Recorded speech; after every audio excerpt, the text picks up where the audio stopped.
well as having time, structured time for the activities we need to accomplish for the day, exercise, eating, tasks we need to do, social media time, the other thing we need to do is to ensure that we have structured downtime.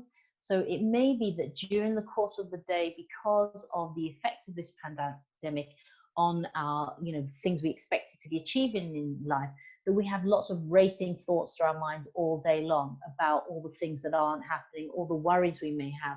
And what we all need is almost like a brain download time. So where we allow ourselves to have a time in the day where we allow our minds to unwind. And what we typically suggest is this is not at bedtime, but before bedtime, at some other point in the day, not near to our beds, where perhaps we can kind of note down on our phones or on a piece of paper all the things that may be worrying us, all the things we have as concerns, list them all down. And we could even split the paper into two. On one side, we list all the worries we have. And on the other side, what we want to do is to translate the worry into problem solving. So what we want to do is on the other side of the paper, on the other column, is to list down all the things we can do to help us with this problem. Who else can I get help from about this worry that I have? And what things do I need to accept just for now that cannot be changed, but I can accept them for the moment and hopefully find a solution in the future.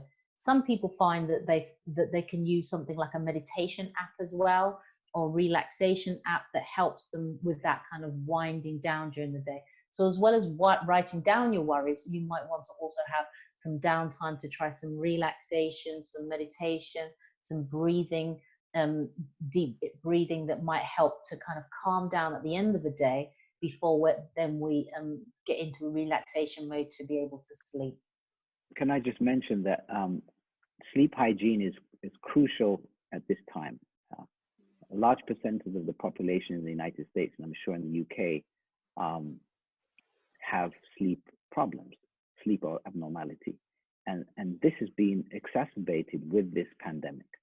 And so there are certain basic principles. Herman touched on some of those, but winding down is important. But even in our lifestyle, we need to wind down. So for example, just our meals, it's suggested that we don't eat 2 hours within 2 hours of sleeping. So if you're going to sleep at 10, at 8 o'clock should be your last meal, and try to have a smaller meal and a less heavier meal in the evening by 6 o'clock, the latest. Why? Because we're fueling ourselves with glucose, and the thing about glucose, that's for us to go to the gym with. So how can you signal to your body, let's have a bite of a Snicker before I go to sleep, or have coffee, or have Gatorade, because I'm thirsty just before I go to bed, and then I have sleep problems, and already now I've put something in my body that sends me ready to go to the gym when I'm trying to sleep.